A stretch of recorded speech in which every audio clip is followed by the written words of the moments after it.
et bienvenue dans un autre projet du 100e. Aujourd'hui, moi, Alicia Descartes, et ma collègue Ilona Bila, nous allons interviewer M. Michel Bachand, qui autrefois était un ancien élève au MDLS et aujourd'hui a poursuivi son parcours en étant professeur. Aujourd'hui, on va entamer la première question. En quelle année avez-vous étudié au Monde de la Salle? J'ai fait ma 5e secondaire ici en 74-75. Et je pourrais rajouter, si vous permettez, je déborde un petit peu du cadre des questions, déjà ça commence mal. J'ai aussi fait la première fois que j'ai enseigné, c'est dans cette école-ci. J'ai fait une suppléance en 79. J'ai remplacé Mme Dolly Sabalel qui enseignait les sciences à ce moment-là. C'était un cours de physique. Et comme plein d'autres mondes que j'ai connus à l'époque, elle est décédée aujourd'hui, malheureusement. Voilà. Et puis, j'ai fait mes stages d'enseignement auprès de M. Léandre Boutin, qui était prof de physique ici. Et il était dans différents locaux, puis notamment dans celui-ci. J'ai fait en 80. Voilà, c'est vraiment une histoire, hein? Est-ce que vous êtes le premier membre de votre famille à avoir fréquenté le Mont? Pas exactement. J'ai eu un grand-oncle qui est venu ici. Alors, il faut que je vous dise un petit peu quelque chose à propos de ma famille. Du côté de ma mère, mon grand-père, Flanagan, a fait ses études à l'ancien Mont-la-Salle.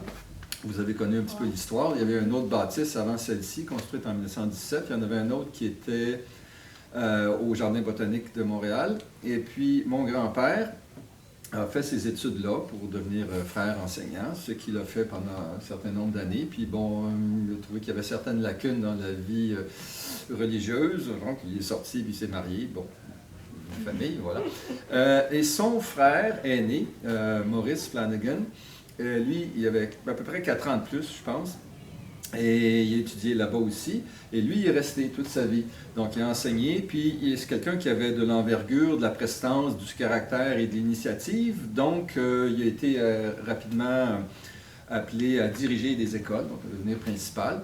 Et puis, les frères des écoles chrétiennes, à l'époque, desservaient non seulement les communautés francophones au Québec, mais aussi les francophones hors Québec. Donc, il a été envoyé en Ontario, près d'Alfred, là où il y a beaucoup de francophones catholiques, puis aussi à Willow Bunch, en Saskatchewan.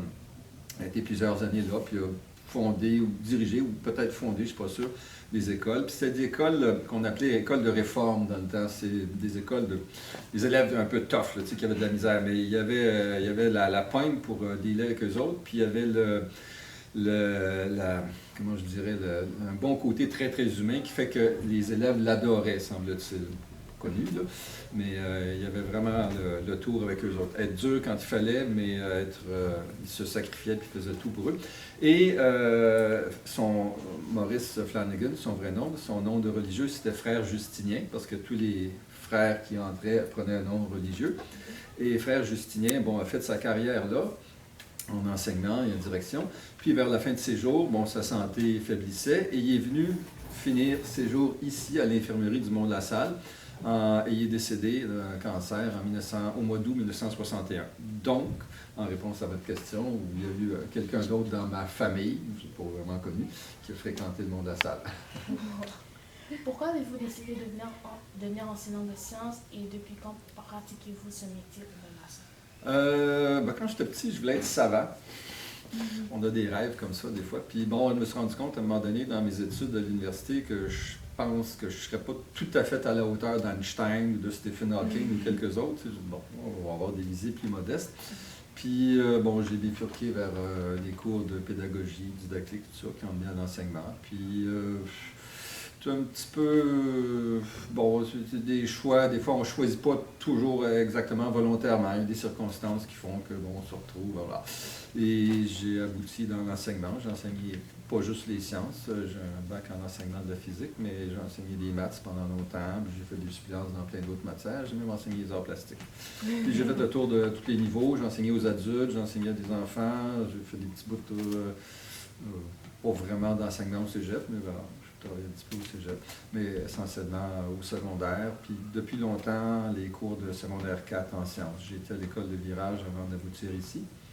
Quand ils ont terminé, au sens de terminate en anglais, l'école de virage, J'ai dû me trouver un autre emploi, puis j'ai choisi de m'en venir ici parce que c'est l'école qui est la plus près de chez moi, c'est celle qui est entourée de plus de verdure. Je l'avais fréquentée, je l'aimais bien, il y a des fenêtres qui s'ouvrent, ce qui n'est pas le cas de tous les polyvalents. Et puis, j'avais des souvenirs associés ici. Puis à l'époque, mon père était au CHSLD qui est juste derrière et puis là, qui a malheureusement terminé ses jours. Alors je me disais, je vais être proche pour pouvoir aller le voir sur l'heure du midi. Donc c'est ce qui a fait que j'ai choisi le monde de la salle. Quelle est votre activité préférée au monde? Maintenant ou quand j'étais élève? Les deux. Ben, on va dire activité préférée. Dans le moment, j'ai pas le temps ben d'avoir des loisirs quand je suis au monde. J'arrive ici vers 9 h le matin, puis je sors, souvent il est 6 h, des fois 7 h, puis je travaille, puis j'arrive chez nous, puis j'en fais encore. Je fais des semaines de 50 heures. Fait que des loisirs au monde, j'en ai pas bien. C'est du travail, mais pour moi, c'est un plaisir. Sauf que je suis content quand ça finit. J'ai une petite hâte à la fin d'année, comme vous. Fatigué, le monsieur. J'ai hâte de voir les dernières piles de correction finies. Quand j'étais ici, j'étais pas sportif. Moi, j'ai toujours aimé les activités de plein air, mais pas les sports. J'ai ici les sports, d'ailleurs, je n'avais pas d'éduc. Je passais beaucoup de temps dans la bibliothèque, qui à l'époque, comme vous le savez probablement, était dans la chapelle. Alors, c'était un endroit que j'ai toujours aimé, puis là, je me réfugiais là. Il y avait des livres, puis il y avait, je pouvais regarder le plafond, puis c'était pas plate comme les tuiles avec des trous de plage. C'était beau. Alors, ça me faisait rêver un petit peu. Puis, il faut vous rappeler qu'à l'époque, on n'avait pas d'Internet, et donc, si tu voulais t'ouvrir au monde, ben, tu ouvrais un livre. Le monde était dans le livre, puis là, tu le construisais dans ta tête, ce qui est un peu différent aujourd'hui. Avez-vous vécu des problèmes d'apprentissage au monde?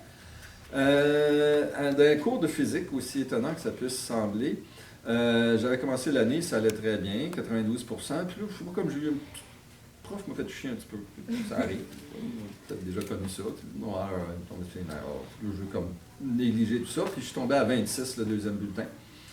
Puis là, après ça, je me suis dit, bon, c'est bien, je vais me rattraper un petit peu. Puis là, j'ai remonté. Donc, j'ai eu des difficultés d'apprentissage, c'est juste que ma motivation avait fait pendant un bout de l'année, je lui ai dit, mais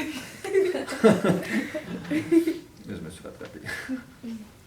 Avez-vous eu des enseignants qui vous ont marqué? Il y en a un qui enseigne. C'est drôle, je ne me rappelle pas de tous. Il y en a, je ne me souviens même pas les noms, mais il y en a un que j'ai eu c'était le cours, dans le temps, ça s'appelait.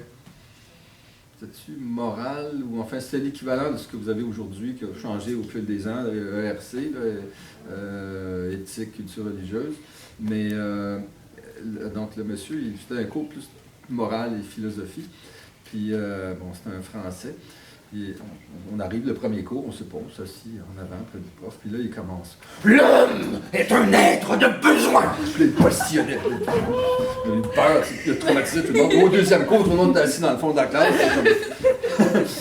C'était un bon prof, mais il était très théâtral, là, comme certains profs français. L'homme est un être de besoin. L'homme est un loup pour le monde. Il a fait des grands sermons qui sortaient des citations, Malthus, puis là. Ça a formé notre pensée. On a appris à s'arrêter des postillons aussi parce qu'ils projetaient beaucoup. Dans quel cours avez-vous obtenu les notes les plus élevées? Je n'ai pas retrouvé mes bulletins, je faisais que je me souviens bien, mais j'avais à part le bout que j'ai planté en physique, j'ai eu des assez bonnes notes. En maths aussi, on avait à l'époque, pas dans toutes les matières, le système modulaire. J'avais un prof que j'ai beaucoup aimé, Jean-Pierre. Pas Jean-Pierre quelque chose, c'était Jean-Pierre, son nom de famille. Et il avait l'air, c'est drôle, de Frank Zappa à l'époque. Ça vous dit peut-être rien, mais les collègues plus âgés se rappellent, Frank Zappa à l'époque, il avait l'air de Frank Zappa.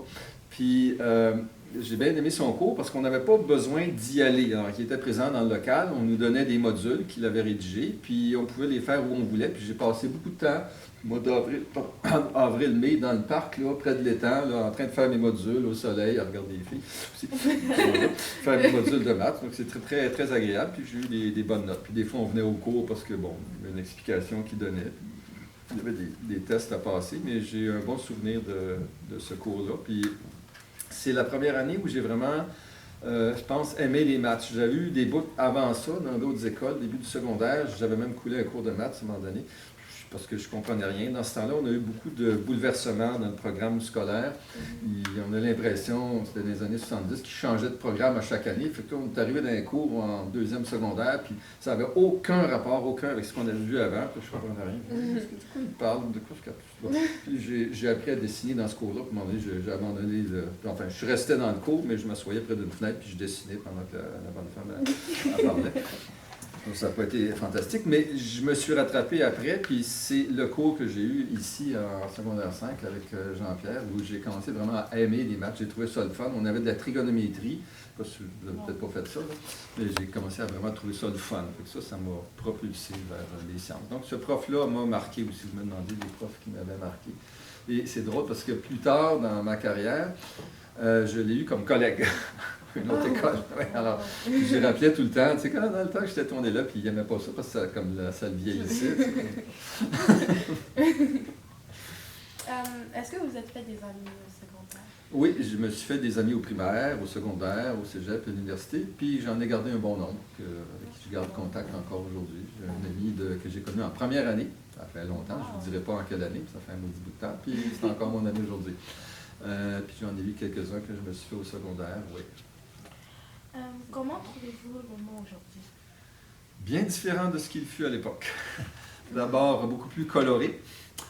Dans le temps, c'était de tous des petits Québécois francophones pur laine de souche, là, tu sais, genre.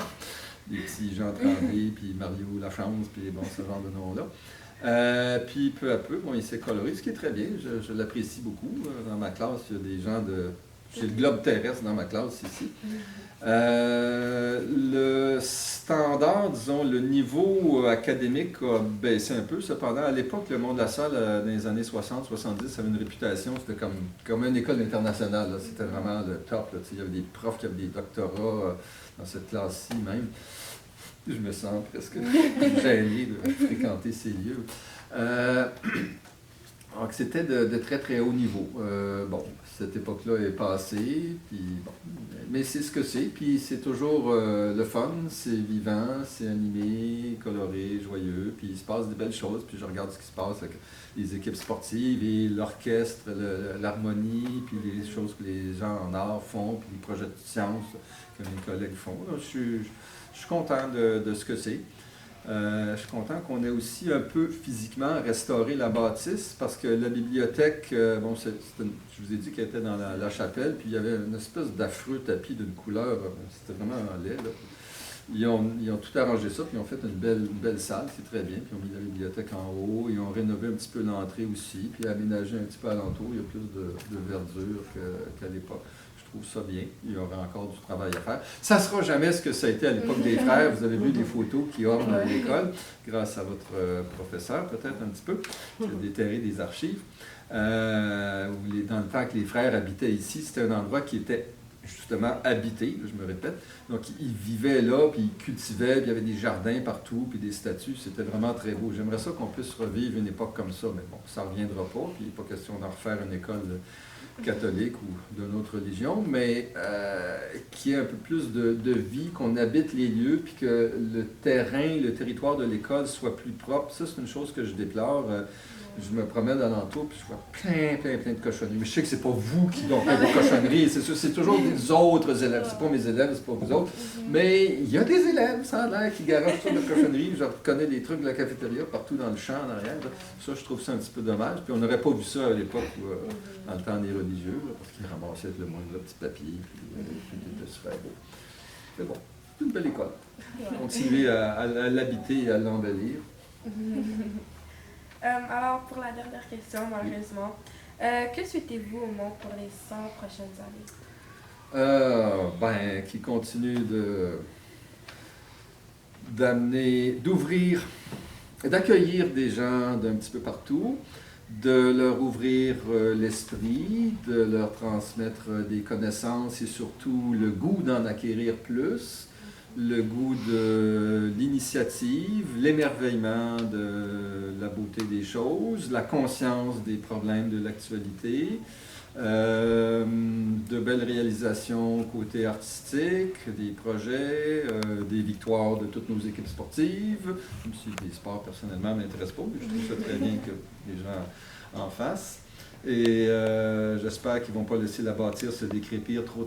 Je regarde les trous dans le plafond. Je ne vois pas la caméra, là, mais bon. Le monde aurait peut-être besoin d'un petit peu de... Surtout dans un autre centenaire, quand il y aura 200 ans. Je ne sais pas de quoi la bâtisse va avoir l'air, mais il va falloir l'arranger un petit peu, là, pour que ça aide l'allure.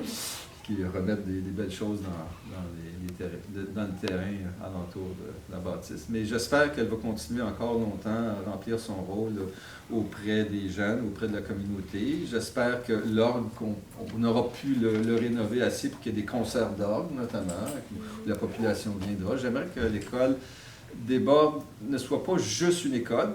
D'ailleurs, c'est déjà un petit peu le cas. Il y a des gens qui viennent de la communauté lavalloise au gymnase à côté, à José Fauché, puis qui profitent des installations, puis des groupes qui utilisent la salle. Donc j'espère que ça aussi, ça va se maintenir et se développer, que ce soit un milieu vivant, puis qu'il y ait toujours un échange entre vous autres, les jeunes, puis les plus jeunes, mettons, d'une école primaire derrière, ou les plus vieux de l'autre bâtisse à côté, qui est un échange intergénération. D'ailleurs, il y a déjà un petit peu de ça. Vous avez le colloque intergénération. Je ne sais pas si vous avez participé à ça.